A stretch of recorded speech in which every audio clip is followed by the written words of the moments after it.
In this lesson, we'll learn how to work more efficiently in Illustrator using symbols.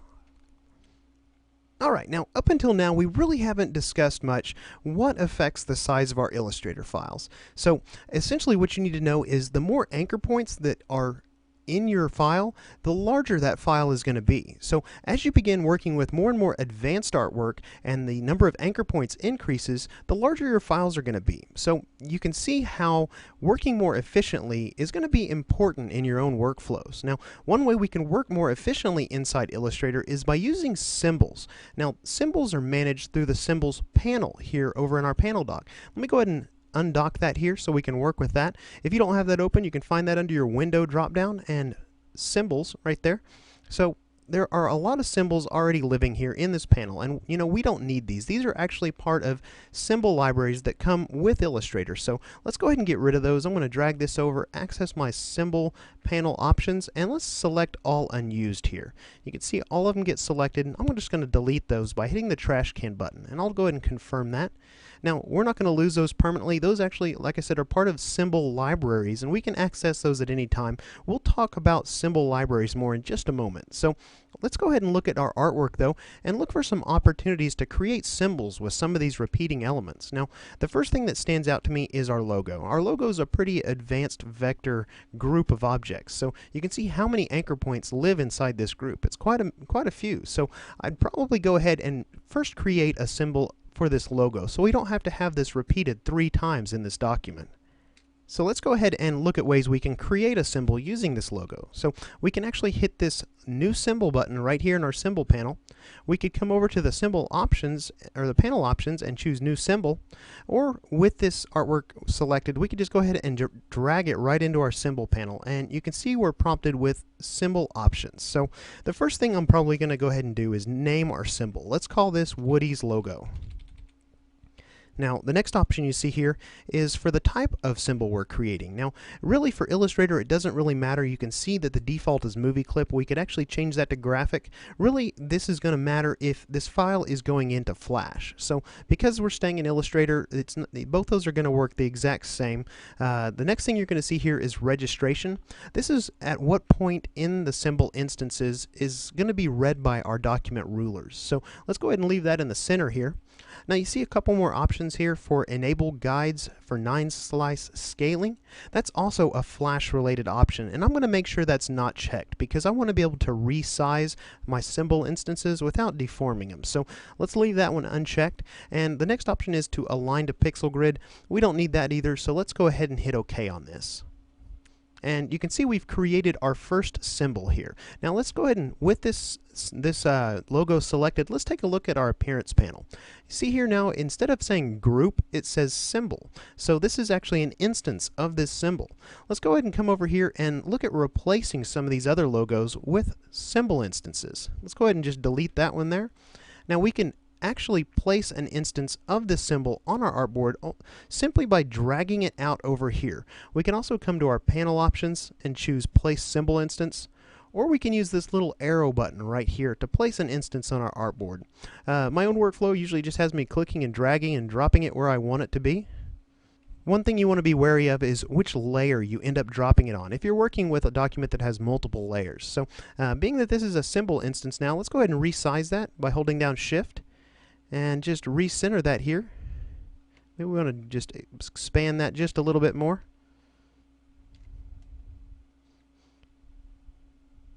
That looks pretty good to me. So let's come in here now and let's delete this one and replace it with a simple instance as well. Now, again, this is on a different layer. You can see this is highlighted in orange for that layer's color. Let's go ahead and delete that here.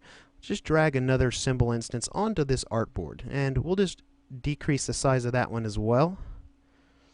Snap it into place there where the previous graphic was, and you can see here now we've optimized our document by replacing those 3 logos with symbol instances, and that should drastically reduce the file size for this file. Now let's go ahead and take a look at some of the other options inside our symbols panel. Now if we select this simple instance, you can come in and access the options for that at any time just by clicking on that button. We can actually click this button to break the link to this symbol instance, and it'll actually become a vector graphic again. Well, that's defeating the purpose here, so let's go ahead and undo that.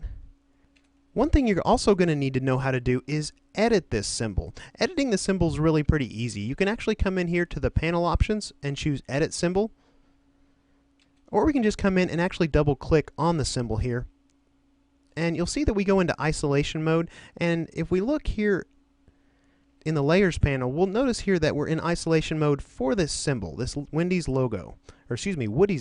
So we can actually come in here and make changes to the symbol however we need to. Maybe we want to add another background element, something like that to it. We can actually back out of the symbol edit mode, and that change will be applied to all 3 of the symbol instances. So that's a really quick way to make changes to multiple graphics here. So we also have access to some of the default symbol libraries that come included with Illustrator just by clicking on this button here. If we drop that down, you can see that Illustrator comes with a lot of default symbol library options.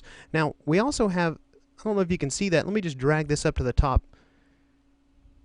The very bottom here, there's user defined. Now we can actually save this symbol library out so we can actually access it from other documents. These symbols are only going to be accessible from this document unless we do this. So let's come over here, and in our panel options, I'm going to come all the way to the bottom here and choose Save Symbol Library.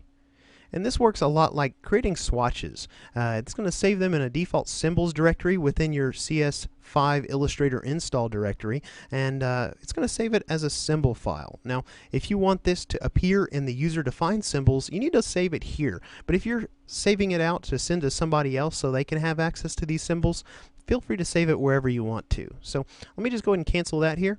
Now let's go ahead and look at some of this other artwork. We've got here some other opportunities. I might go ahead and make symbols for some of these cloud shapes. And if you remember here, we've got a custom art brush that we created for these trees. Now we can even create a symbol out of this graphic here. Let's just call it tree and hit OK.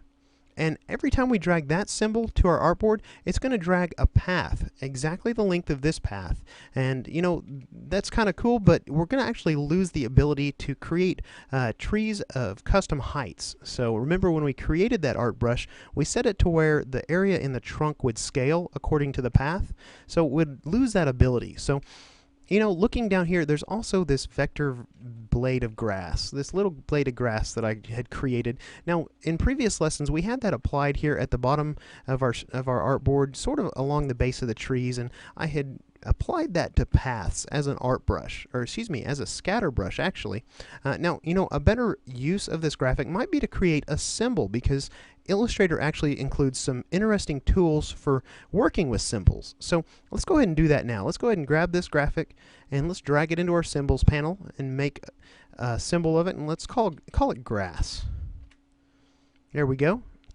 Now the tools that you need to know about for working with symbols live right over here in your tool panel. Now the first one here is Symbol Sprayer, and you can see that that's the only one with a keyboard shortcut. It's Shift S. So there's a lot of tools here. We're not going to have time to go through every single tool necessarily, but let me go ahead and undock these so I can play with these a little bit and show you what they do.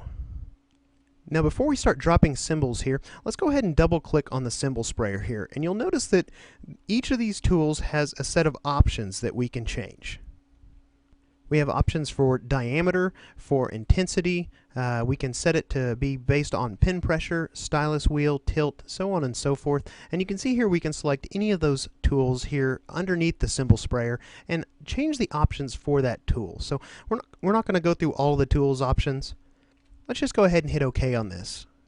And now with our Symbol Sprayer selected, let me just deselect that symbol instance there. We can actually use the open and close bracket to decrease and increase the size of the Symbol Sprayer here. So being that we're going to spray it sort of underneath the trees here, this is going to work just like we were spraying these with a can of spray paint. So let me just zoom in here and let's just see what happens when I drag the Symbol Sprayer around underneath these trees. You can see here that it's dispersing instances of the symbol here into this box, and we have a little blue outline around that. Let's go ahead and take a look at this. It looks like a group of some kind, but actually it's not a group. It's what's called a symbol set. So these are all symbols inside this symbol set. They're instances of our grass symbol. So maybe I want to come in and continue to spray this grass in underneath these other trees. you can see here that we've extended that symbol set all the way, the entire width of our letterhead artboard. So now let's take a look at some of these other tools and see what they do to our symbol instances.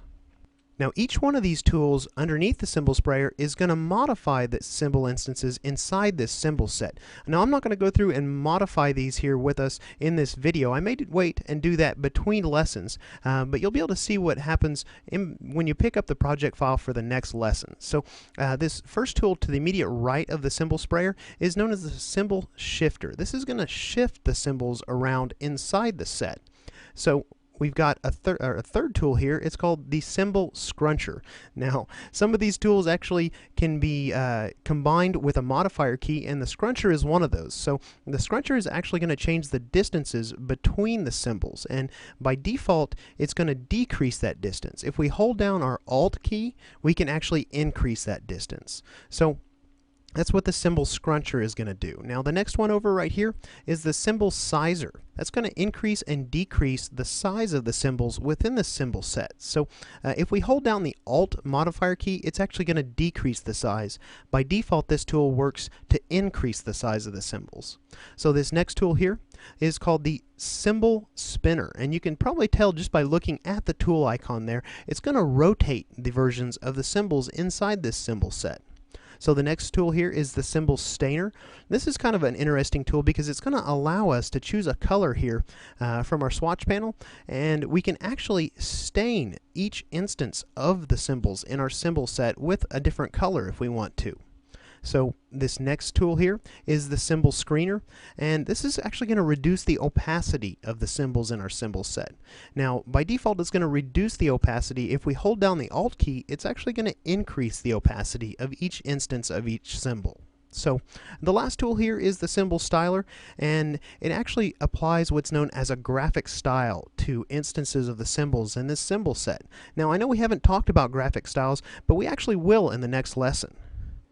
So in this lesson, we've actually learned how to work more efficiently inside our Illustrator documents by using symbols.